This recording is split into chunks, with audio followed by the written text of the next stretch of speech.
In part 1 of this series, we examine the possibility that a psychedelic sacrament has been hidden in plain sight in the mythology of the Western world. In this episode, we will examine the story of Isis, Osiris, Horus, and Set. This is a story of light versus darkness, good versus evil, death and rebirth.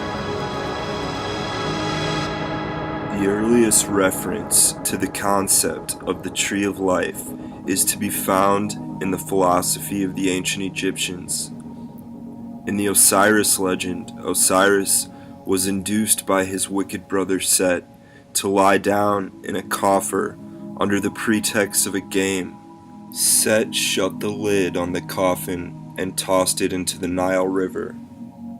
The coffin floated and it was carried to Byblos, Phoenicia.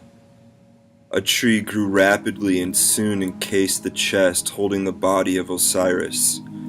When Isis, the faithful queen, learned of the fate of her husband, she set out in search of the body. Overcome with grief, Isis followed the Nile until she came to a tree. Even though Osiris was hidden, his wife Isis recognized that the tree contained the body of her husband, and she would not leave it. Why would the pharaoh's body be hidden in an acacia tree? What is the significance of an acacia tree? In the story, Isis uses her magic to take the form of a bird and fly within the leaves of the acacia tree. Could this imply a psychedelic experience? Later on in the story, Isis is able to restore the king and return his body to its original form. They have a son whose name is Horus and represents the son of mankind.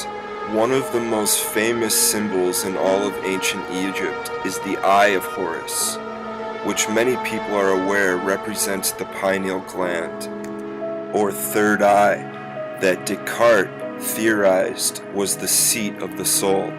So here we have the story of a murdered god, murdered by his brother Set, representing the darkness.